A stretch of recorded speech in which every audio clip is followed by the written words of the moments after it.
Hello दोस्तों, स्वागत है आप सबका हमारे चैनल AR वर्ल्ड में। पिछले एपिसोड में हमने देखा था कि किस तरह जनरल वे और जून का जो सेकेंड वाला भाई है उसको नॉर्थ की के आर्मी मार देते हैं। और यहाँ दूसरी तरफ वेयुंग मिलिट्री कैंप में होता है जिसको इस बारे में कोई भी खबर नहीं होती। यहाँ वॉर फील्ड में हम जून को और बाकी भाइयों को देखते हैं जो कि नॉर्थ की के आर्मी के साथ फाइट कर रहे थे। जून जब अपने फादर और भाई को इस हालत में देखता है तो वो उनके पास जाने की कोशिश करता है, लेकिन कर नहीं पाता क्योंकि नॉर्थ की के आर्मी इतने ज्यादा थे कि वो लोग सभी मिलकर जून का रास्ता ब्लॉक कर रहे थे। ये लोग सभी मिलकर अपनी पूरी ताकत से नॉर्थ की के आर्मी को हराने की कोशिश कर रहे होते हैं, लेकिन हम देखते हैं कि एक के बाद एक ये नॉर्थ की के आर्मी जून के सभी भाइयों को मार देते हैं सिवाय जून के। ये सभी भाई मरने से पहले अपनी अपनी वाइफ के बारे में सोच रहे थे। यहाँ तक कि ये भी दिखाया जाता है कि फिफ्थ वाला भाई अपनी वाइफ से कहता है कि अगर किसी दिन में वॉर से वापस नहीं लौटा तो तुम अपनी जिंदगी में मूव ऑन कर लेना, तुम यहाँ पर मत रहना, अपने घर वापस चली जाना। यहाँ सिक्स्थ वाला भाई भी अपनी प्रेग्नेंट वाइफ को याद करता है जो कि उसके आने का इंतजार कर रही है। जनरल वे भी अपनी वाइफ को यानी कि मैडम वे को याद करते हैं जिनका मन इन लोगों को यहाँ पर भेजने का बिल्कुल भी नहीं था। और यहाँ देखते ही देखते सभी लोग मारे जाते हैं। जून अपने फादर को भाइयों को मरा हुआ देखकर उसे वो मोमेंट याद आता है जब वो लोग यहाँ पर आने से पहले अपने पूर्वजों के रूम में गए थे, जहाँ पर उन लोगों ने एक शपथ ली थी कि वो लोग किसी भी हालत में ग्रेट सुई को हारने नहीं देंगे और अपने आखिरी सांस तक सभी को प्रोटेक्ट करते रहेंगे। लेकिन अब सब कुछ खत्म हो गया था क्योंकि नॉर्थ की के आर्मी ने न सिर्फ जनरल वे और उनके बेटों को मारा था बल्कि ग्रेट सुई के आधे से ज्यादा सोल्जर्स भी इसी वॉर में खत्म हो गए थे। जून यहाँ ग्रेट सुई के फ्लैग को गिरता हुआ देखता है जिसको नॉर्थ की के आर्मी जला भी देते हैं। कहीं न कहीं जून को समझ आ चुका था कि वो लोग अब वॉर नहीं जीत पाएंगे। और यहाँ दूसरी तरफ हम वेयुंग को देखते हैं जो कि मिलिट्री कैंप में ही था। इसी वक्त उसे कुछ जलने की स्मेल आती है। वेयुंग जब देखता है कि उनके मिलिट्री कैंप में किसी ने आग लगा दी थी, यह और किसी का नहीं बल्कि नॉर्थ की के आर्मी का काम था। वेयुंग को यहाँ पर एक बात समझ में नहीं आती कि अगर नॉर्थ की के आर्मी वॉर फील्ड में फाइट कर रहे हैं तो वो लोग यहाँ पर कैसे आ सकते हैं आग लगाने के लिए, क्योंकि उन्हें जो इन्फॉर्मेशन मिली है उसके मुताबिक तो नॉर्थ की के आर्मी बहुत ही कम है और अभी तक तो उसके भाइयों ने नॉर्थ की के आर्मी को हरा भी दिया होगा। इसी वक्त उन्हीं में से एक आदमी वेयुंग के पास आता है और उसे बताता है कि उन्हें रीइंफोर्समेंट भेजना पड़ेगा वॉर फील्ड पर क्योंकि उनके जनरल्स और बाकी सोल्जर्स वहां पर ट्रैप हो चुके हैं। ये बात सुनकर वेयुंग शॉक हो जाता है और उस आदमी से पूछता है कि ऐसे कैसे हो सकता है, क्योंकि उनके इन्फॉर्मेशन के मुताबिक तो नॉर्थ की के आर्मी आधे से ज्यादा वापस जा चुकी है और जो बाकी बचे कुछ लोग थे उनसे तो अभी तक वॉर खत्म हो जानी चाहिए थी। तो इसके जवाब में वो आदमी वेयुंग को बताता है कि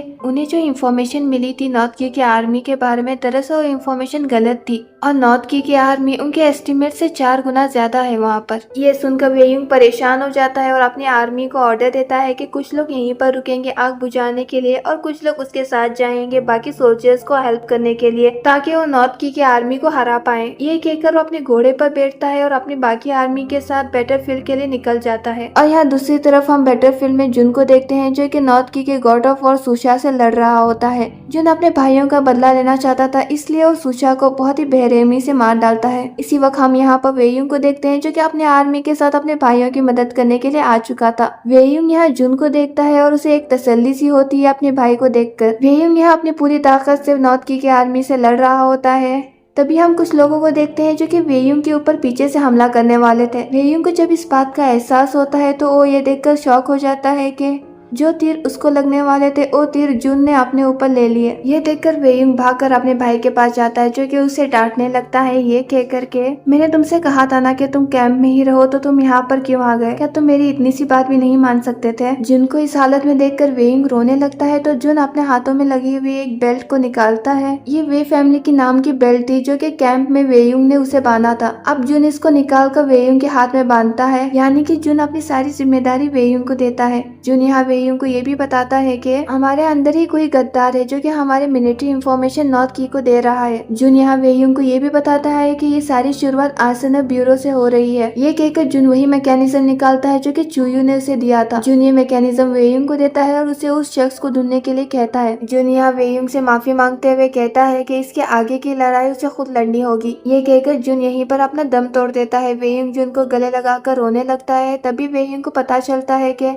ना सिर्फ सिर्फ जुन मरा है बल्कि उसके सारे भाई और उसके फादर भी मर चुके हैं। वेइंग अपने इमोशंस को कंट्रोल नहीं कर पाता और वो चिल्लाकर रोने लगता है। इस हालत में वेइंग वॉर नहीं लड़ सकता तो सभी को वापस जाने का ऑर्डर देता है। यहाँ से सीन कट होता है और अगले सीन में हमें इंपीरियल पैलेस का सीन दिखाया जाता है, जहाँ पर हम क्राउन प्रिंस को देखते हैं। क्राउन प्रिंस या एम्पायर के सामने झूठ कहता है कि वो जनरल वही थे जिन्होंने प्रॉपर प्लानिंग के बगैर वॉर शुरू करने का फैसला किया था। इसी एक गलत फैसले की वजह से न सिर्फ जनरल वे की फैमिली ने अपनी जान गंवाई बल्कि ग्रेट सुई के 70,000 सोल्जर्स ने भी अपनी जान गंवाई है इस वॉर में। क्राउन प्रिंस यहाँ तक झूठ कहता है कि उसने जनरल वे को रोकने की कोशिश की थी कि वो वॉर शुरू ना करे, बल्कि वो जनरल वे ही थे जो कि जल्द से जल्द जीत हासिल करना चाहते थे ताकि उनका नाम हो। लेकिन यहाँ हम सबको पता है कि वॉर शुरू करने का फैसला जनरल वे का नहीं बल्कि क्राउन प्रिंस का था, जिसे फील्ड का कोई भी एक्सपीरियंस नहीं है। यहाँ पर एक और जनरल होता है जिसका नाम जनरल याओ है। जब एम्परर को क्राउन प्रिंस पर यकीन नहीं आ रहा था तो क्राउन प्रिंस जनरल याओ का नाम लेता है और कहता है कि आप चाहे तो जनरल याओ से पूछ सकते हैं। एम्परर जनरल याओ की तरफ देखता है और उसे पूछता है कि क्या क्राउन प्रिंस सच कह रहा है, जिस पर जनरल याओ भी क्राउन प्रिंस के हाँ में हाँ मिलाता है। यहीं पर डूक ऑफ निंग भी होता है जो कि कुशुशेंग का फादर इन लॉ भी है। एम्परर को जब कुछ भी समझ में नहीं आ रहा था तो डूक ऑफ निंग से उनके एडवाइस के बारे में पूछते हैं, जिस पर डूक ऑफ निंग भी यहाँ सारा मामला जनरल वे के ऊपर डालकर क्राउन प्रिंस को बचाने की कोशिश करता है और कहता है कि जनरल वे की फैमिली को सजा मिलनी चाहिए क्योंकि उनके एक गलत फैसले की वजह से ग्रेट सुई के 70,000 सोल्जर्स ने अपनी जान गंवा दी है। एम्परर को अभी भी कुछ समझ में नहीं आ रहा था तो उन सभी को वहाँ से जाने का ऑर्डर देता है। और यहाँ दूसरी तरफ हम चुयू को देखते हैं जिसे एक बुरा सपना आता है। इसी वक्त वहाँ पर वेंग्यू आती है जो कि चुयू को सारा किस्सा बता देती है कि किस तरह वे फैमिली के सारे मर्द मारे जा चुके हैं सिवाय वेयू के। ये बात सुनकर चुयू वहाँ से जाने जाती है लेकिन फिर रुक जाती है जब उसकी नजर जुन के दिए हुए लेटर पर पड़ती है, जिसमें जुन ने उससे प्रॉमिस किया था कि जब वो लौट कर आएगा तब वो दोनों साथ में मिलकर आर्सेनल ब्यूरो के ऊपर इन्वेस्टिगेशन करेंगे। और यहाँ दूसरी तरफ हम वेयू को देखते हैं जो कि अपने फादर और ब्रदर्स के कॉफिन्स के साथ सिटी वापस आ चुका था। यहाँ पर सभी लोग शोक मना रहे होते हैं।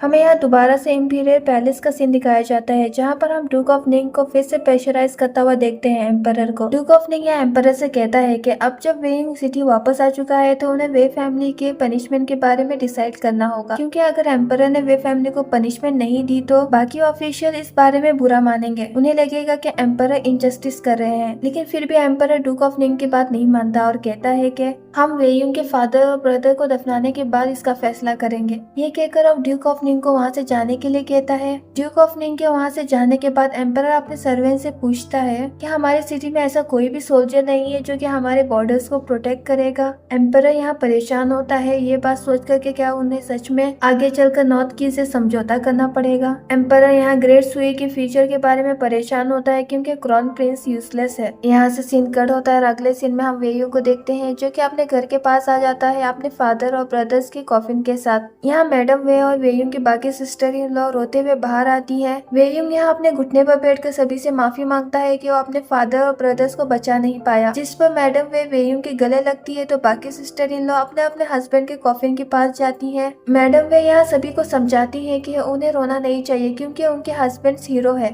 जिन्होंने अपनी जान ग्रेट सुई के लोगों के लिए गवा दी। इसी वक्त यहाँ इन सभी को एक घोड़े की आवाज आती है। वेयू यहाँ पर देखता है कि कोई तो वहाँ पर घोड़े में सवार होकर आ रहा है, लेकिन जब वो शख्स करीब आता है तो वेयू देखता है कि ये और कोई नहीं बल्कि चुयू है। वो भी रेड कलर ड्रेस में वहाँ पर आई है। रेड कलर ऐसा ड्रेस जो कि लोग वेडिंग पर पहना करते हैं। वेयू को ये देखकर बहुत गुस्सा आता है और सीधे सीधे अपनी तलवार निकालकर चुयू को रोकता है आगे बढ़ने से और पूछता है कि क्या तुम यहाँ पर वे फैमिली का मजाक बनाने के लिए इन कपड़ों में आई हो, जिस पर चुयू से जवाब देती है जुन ने जाने से पहले मुझसे प्रॉमिस किया था कि जब वो लौटेगा तो मुझसे शादी करेगा। अब जब जुन वापस आ चुका है तो यहाँ पर आई है उससे शादी करने के लिए। चुयू की ये बात सुनकर वेयू बहुत ज्यादा हैरान हो जाता है और कहता है कि मेरे भाई ने तो मुझसे ये बात कभी नहीं कही थी। तो चुयू कहती है कि ये बात मेरे और जुन के बीच में हुई थी और किसी तीसरे को इसके बारे में जानने की कोई जरूरत नहीं है। चुयू की ये बात सुनकर मैडम वे को कुछ याद आता है। जब जुन वॉर में जाने से पहले रेडी हो रहा था तो मैडम वे उसके पास आकर उसकी शादी के बारे में पूछती है, जिस पर जुन अपनी माँ से कहता है कि जब वो लौटेगा तो जरूर शादी करेगा।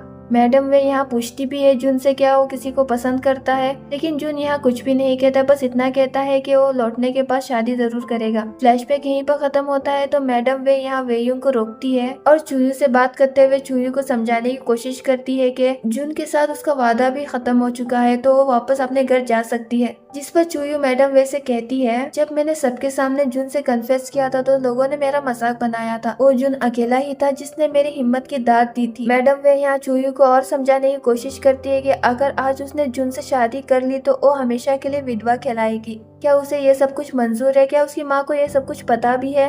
अपनी माँ का जिक्र आते ही चूयू का हम यहाँ पर एक फ्लैशबैक दिखाया जाता है, जहाँ पर हम देखते हैं कि चूयू जब रेड कलर ड्रेस पहनकर अपने घर से निकल रही थी तब मैडम चू यानी कि चूयू की माँ चूयू को रोकती है और उससे पूछती है कि वो कहाँ पर जा रही है। तो चूयू अपनी माँ को बताती है कि वो जून से शादी करने के लिए जा रही है। यहाँ पर मैडम चू और जिन दोनों मिलकर चूयू को समझाने की कोशिश करती है कि वे फैमिली खत्म होने के कगार पर पहुंच गई है, अगर वो वहाँ पर अभी गई तो उसका ही नुकसान होगा। इसी वक्त हम यहाँ पर लिनयांग को भी देखते हैं। मैडम चू यहाँ लिनयांग से कहती है कि वो अपनी बहन को समझाए कि यहाँ से ना जाए। चू यहाँ अपने भाई की तरफ देखकर अपने भाई से कहती है कि आज वो उसे नहीं रोकेगा क्योंकि उसके पास और कोई चारा नहीं है। लिनयांग भी यहाँ चूयू की बात समझ जाता है और अपनी माँ को समझाता है कि वो चूयू को जाने दे, जिस पर मैडम चू चूयू के सामने एक शर्त रखती है कि अगर वो इस घर के बाहर गई तो आज के बाद चू फैमिली से उसका कोई ताल्लुक नहीं है। अपनी माँ की ये बात सुनकर चूयू को बुरा लगता है, लेकिन फिर भी वो हार नहीं मानती और अपनी माँ को आखिरी बार अलविदा कहकर वहाँ से निकल जाती है जुन से शादी करने के लिए। फ्लैशबैक यहीं पर खत्म होता है। यहाँ पर हम चूयू की आंखों में आंसू देखते हैं। मैडम वे यहाँ फिर से चूयू को समझाने की कोशिश करती है तो चूयू उनसे कहती है कि आप भी तो मेरा दर्द समझ सकती है क्योंकि आपने भी किसी अपने को खोया है। ये कहकर चूयू अपने बालों में का एक हिस्सा लेकर काटती है और कहती है कि आज से जुन मेरा हस्बैंड है और मैं उसकी वाइफ।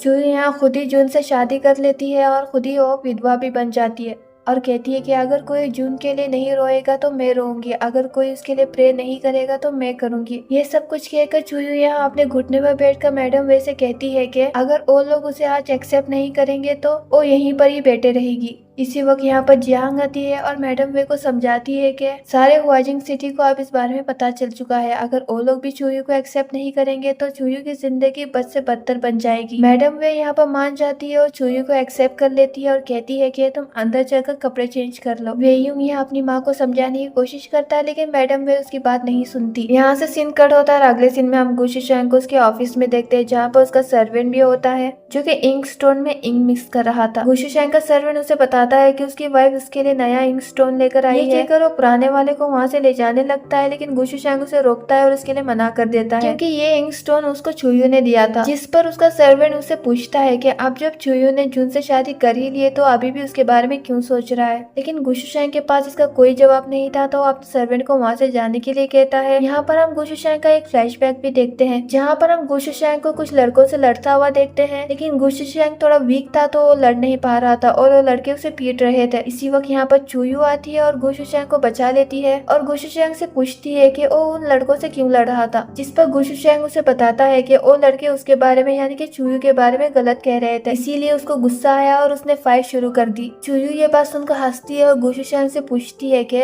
क्या वो मार्शल आर्ट सीखना चाहता है, जिस पर गुशी शैंग हाँ कहता है। और यहाँ पर हम गुशी शैंग और चूयू को साथ में मार्शल आर्ट सीखते हुए देखते हैं, जहाँ पर गुशी शैंग चूयू से पूछता है कि क्या वो हमेशा के लिए उसे ऐसे ही प्रोटेक्ट करते रहेगी। चूयू इसके लिए मान जाती है और वो चूयू ही थी जिसने गुशी शैंग को वो इंक स्टोन गिफ्ट किया था उसके एग्जाम के पहले, और उसे विश भी करती है कि वो हर एग्जाम टॉप करेगा। यहाँ पर हमें गुशी शैंग के शादी वाले दिन का भी फ्लैशबैक दिखाया जाता है, जहाँ पर गुशी शैंग शादी वाली रात अपनी वाइफ के साथ स्पेंड नहीं करता बल्कि उसे वहीं पर छोड़कर किसी और रूम में चला जाता है। और जब चूयू ने गुशी शैंग के सामने जुन को प्रपोज किया था तो गुशी शैंग को बहुत ज्यादा बुरा लगा था। इन सारे फ्लैशबैक से हमें पता चलता है कि गुशी शैंग अभी भी चूयू से प्यार करता है। और यहाँ दूसरे सीन में हम चूयू को जुन के रूम में देखते हैं, जहाँ पर वो जुन को याद कर रही थी। चूयू यहाँ व्हाइट कलर ड्रेस में होती है जो कि हर विधवा पहनती है। चूयू यहाँ जुन को याद करते हुए जुन से एक प्रॉमिस करती है कि जब ये सब कुछ खत्म हो जाएगा तो वो सबको सच बताकर सबसे माफी मांगेगी। इसी वक्त यहाँ पर वैंग यू आती है जिसको लिनयांग ने बेचा था चूयू की मदद के लिए। लिनयांग नहीं चाहता था कि उसकी बहन वहाँ अकेली रहे, इसलिए उसने वहाँ पर वैंग यू को बेचा था। चूयू यहाँ वैंग यू को वहीं पर रहने का कहकर खुद वहाँ से शोक मनाने के लिए चली जाती है। और यहाँ दूसरे सीन में हम वेयुंग और मैडम वे को देखते हैं जो कि बाकी कॉफिन्स के साथ बैठे हुए थे